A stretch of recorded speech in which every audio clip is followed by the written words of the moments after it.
Esse não é um ponto turístico comum no sentido de pessoas virem visitar, por vários motivos. O primeiro deles é que essa casa não é um museu, nem um centro, nem um memorial. É a casa realmente onde viveu Stefan Zweig.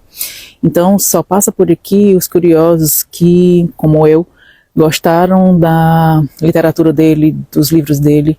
E diga-se de passagem, se você quer saber escrever e escrever de forma límpida, clara, direta, objetiva, enxuta, essencial, primordial, leia Stefan Zweig. Ele é um escritor que teve muita habilidade de escrever biografias, e especialmente o livro dele chamado O Mundo de Ontem, que postumamente foi intitulado de autobiografia, embora ele não fale pessoalmente de si, é simplesmente dos melhores livros da vida. Então, qual é a graça de você visitar um local onde poucas pessoas têm interesse de conhecer?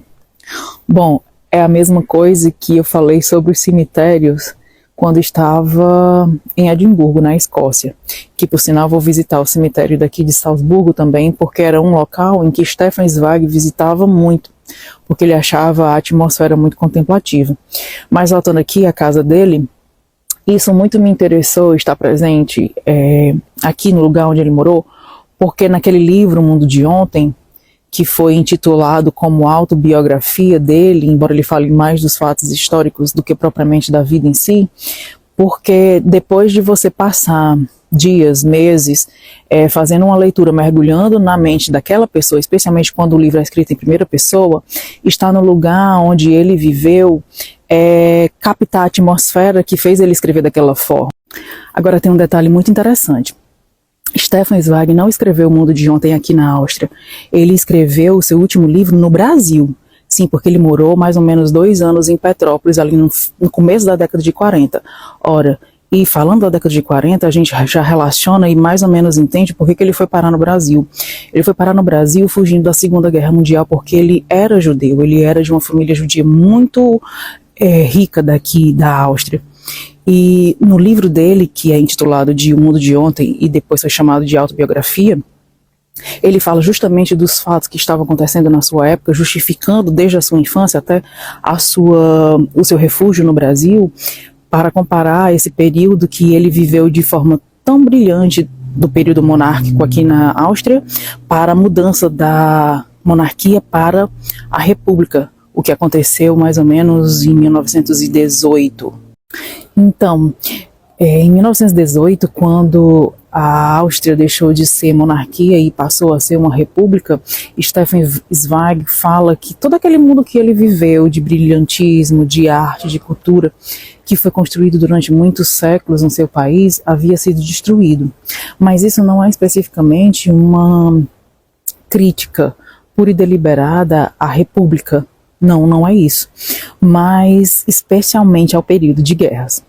Ele que viveu a Primeira Guerra Mundial, o que era inconcebível para a sociedade da época, ele via aquilo como um desastre absoluto que era insuperável se acontecesse novamente.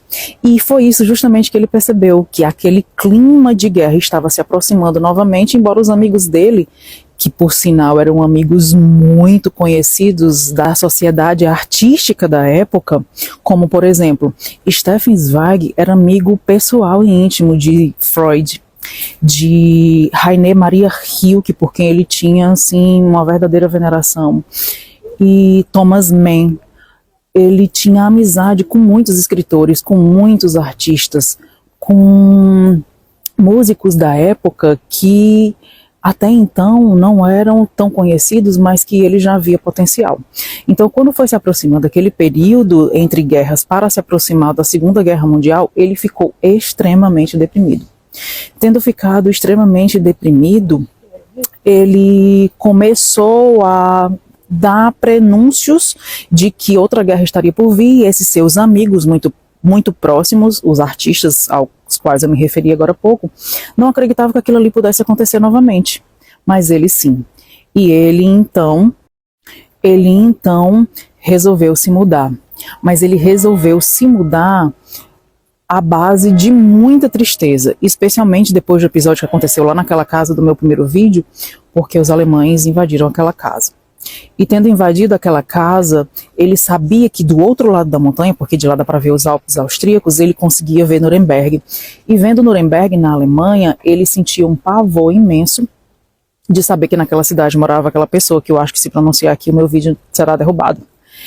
E tendo se refugiado no Brasil, eu faço aqui no cemitério que ele gostava de visitar esse, possivelmente o último vídeo, para dizer que ele cometeu, que é outra palavra que se eu disser eu acho que o Instagram vai me banir, em Petrópolis, ele e a sua segunda esposa, que havia sido a sua secretária pessoal.